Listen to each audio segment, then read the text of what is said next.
What is going on, everybody? It's John Talks Giants back again. Um, Another video, and first and foremost, let me say again, because I'm bad at this and I'm new to this, but like the video, comment, subscribe, tell your friends, share, follow me on Twitter, and I'll drop that in the link as well. But it's the Saturday before week 2, Dallas versus the Giants here at Jerry World, and man, before the season, I was talking crazy shit. I thought, oh, Russell Wilson is average, and our offensive line is not good, but it's good enough. And we have Tyrone Tracy Jr., second-year player, Theo Johnson, second-year player, Wan'Dale Robinson, fourth-year player, Kentucky, but had some injuries. Explosive young player, 5'8", 185. Darius Slayton, seventh-year player. He's consistent. He's a decent enough player. He's not great. Serviceable wide receiver 3. And then we have a superstar in Malik Neighbors, second year from LSU, 6th overall pick. And I'm thinking we're going to pair that with Abdul Carter, 3rd overall pick this year, Kayvon Thibodeau, 5th overall pick, 2021, 2022, whatever, 5th-year player from Oregon. I'm thinking Dexter Lawrence, 7th-year player from Clemson, best nose tackle in the league. We're going to dominate. Also didn't even mention Brian Burns, several-year player. Not even really sure what year he was, but he's a 27-year-old. So, 6 years, 7 years from Florida State. I'm thinking, man, I'm going to go in and we're going to add in Deontay Banks, 3rd or 4th-year player from Maryland. Tyler Nubin, 2nd-year player, Minnesota. We signed Javon Holland, 25-year-old player from Oregon. We brought in Paulson Adebo. I have no idea what college he went to, and I don't care. The point is, he's a ball hawk. He's a playmaker. Bobby Okereke, 6th or 7th-year player from Stanford. And we're going to pair him with Micah McFadden, a player we drafted a couple years ago. This should all be equating to a week 1 win, or at least a week 1 performance to where we're not embarrassed.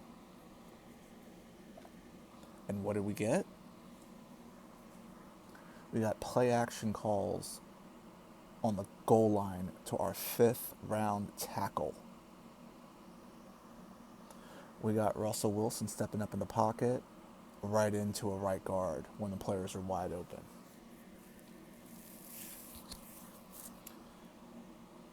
And all of this appears to make me look stupid because I'm talking this shit on Twitter. I said we were going to start over 2-0. And I said I was okay with Jackson Dart being on the bench. And I'm not anymore. Fuck that. I was wrong. I'll admit I was wrong. No problem. Get him out of here. And I was at the point where I didn't want him to play until Andrew Thomas was back, but I don't care about that. I really don't. Because the way that I'm looking at it is we're either going to beat Dallas and fix everything that I'm about to say here and make it obsolete, or we're going to lose and the kid's going to have to play anyway because Russell Wilson is not good. Okay? But anyway, this is a preview for Dallas, New York, so I guess all of that part of it kind of is part of the preview here anyway. But on their side, I guess I'll switch over. Deron Bland's out. I heard that IR is not likely, but all that's really important for us in this situation is he's not playing against us. So if there's anything that Russell Wilson has left, maybe we pick on whoever their backup is. I know last year Malik Neighbors put I believe Andrew Booth on the ground on a double move on Thursday night. So, their backups can be had. But, for all the crap that we gave Daniel Jones, man, Daniel Jones played better. I can't say that. I can't even get there. Our quarterbacks have just been awful. even Daniel Jones going and playing well in the Colts is just a good game. It's not an elite game, and it's getting overdone and talked about highly because everybody knows consistently he didn't play like that. And I'm not here to be a Daniel Jones hater. I didn't even want to bring up Daniel Jones in this. I don't know how I got there. But you watch. Daniel Jones will fool y'all. Daniel Jones have a game like that, and then the next game he'll have a 0 touchdown, 2 interception game. He'll have sub 160 yards passing, and your offense wouldn't have moved. I'm telling you. You know, he did this a couple years ago against the Cardinals, second half of the game. That dude comes out, first drive of the game, deep ball to Hyatt, he runs it in later, we come back, win the game. Next week, he disappeared. He fooled all of us, so just putting that out there. But anyway, back to this game, man. Their run defense looked better against Philly, but I don't know. I want to give them credit for it because it is Philly. Philly's offensive line is elite. You know, that weirdo in the backfield back there he's elite. He's one of the best. He's the best running back in the league. You know, held him to 60 yards on 18 carries. So hey, I mean, our offensive linemen are going to have their work cut out. You know, but I don't think that's really the whole strength of how we were going to win this game anyway. You know, and I started off with quarterback because, and all the weapons that we had, because if we're going to win this game offensively, it has to be through the air. We're not winning this game on the ground. John Michael Schmitz is going to get his lunch eaten from Kenny Clark. He's going to bully him, and he's going to get up, and number 95 is going to be pounding his chest in our backfield over and over and over again. If we don't, we can't allow it. We have to do play action. That's why our pass game has to go, because we have to then get them to suck up, thinking it's run, to with the corner out that I mentioned. I'm not getting frustrated with you guys. I get frustrated because all of this to wrap up, as far as the talent we have outside of Russell Wilson's play, is coaching has just been a complete disaster, and there's no other better way to show it than our defense. Why is Abdul Carter on the field for like 30 to 50% of the snaps? He's a third overall pick. He needs to be out there constantly. You know, we are giving the offense an advantage by taking him off the field. There's no way to simplify it. There's no way to deny it. He is already one of our top 3 or 4 defenders on our defense already. The kid's 21 years old, played in 1 NFL game. Okay? I get that there's a rotation that has to happen, but Abdul Carter needs to be out there more than he's not. Okay? We need to have the ability to constantly get pressure on the quarterbacks. That's what our whole defense was built on. That is making our corners' jobs easier. Makes the playmakers that we brought in the offseason, makes their job easier. But instead, Raheem Nunez Roches is on the field doing nothing. Was there a single play that he played? Was there a single play that Nacho had that you guys remember? No, I don't either. So Shane Bowen is just a disgrace, man. And I have a horrible feeling that as the season goes on, you guys are going to get all too familiar with me coming on here and bitching and moaning about him. Pause. Because people are then going to, the narrative is going to be, oh, the Giants defense, they suck, and it's going to lead to just really bad things that I don't want to happen. You know, I don't want to see Shane Bowen, and I don't want to see him be so poor at his job that it costs Shane and Dable their jobs. Because to me, the talent is out there. And if a coordinator is doing a terrible job, you can always we'll say, hey, that's on Dable to fix it. And I agree. But nobody wanted to come here anyway because Dable and Wink got into it. And whatever you want to say about Wink, he's well known and respected around the league as being a top blitzing coordinator. So for them to not get into it like that is a bad look, right? And so other people don't want to come here, and I get that. But And something's got to be done, man. Every time that we play defense under this dude, we might have 3 or 4 down linemen. Might. And I say might because it doesn't really matter. Our DBs will be a good 7 to 10 yards off the ball and away from the receivers. This dude was doing this against Jaden Daniels. And then you wonder why it actually is a self-inflicted wound to us to allow it. We need to be sitting up on the ball. Get on the ball. And if you just want to sit off, then ride that out. But don't give the quarterback such a clean look to where he knows exactly what's happening. There's no illusion there, which comes back to the coordinator because you're not putting the players in the position they need to. And then your goofy asses on the sidelines like, oh, what's happening?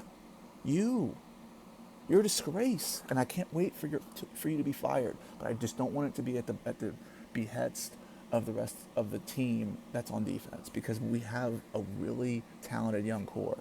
But this goofball has our man corner and Deontay Banks playing zone.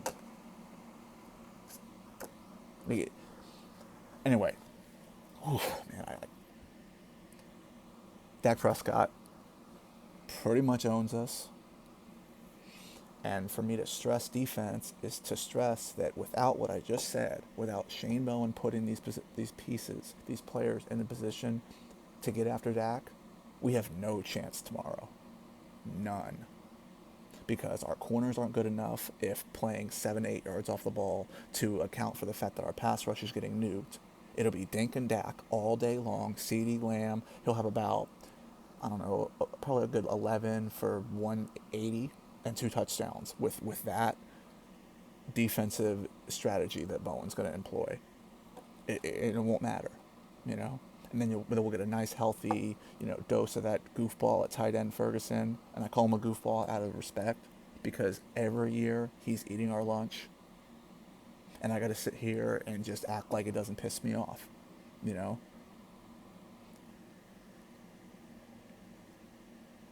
Offensively, our pass rush should be able to abuse their offensive linemen.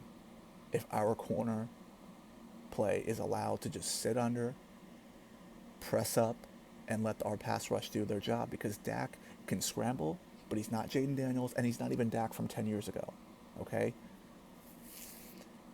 We have an incredible opportunity to be able to put this man on the ground over and over and over and over and over again. If the coordinator would just allow the team to do what it's capable of. And if he does that, then their Michaelis defense can be had. But Russ needs to play average football.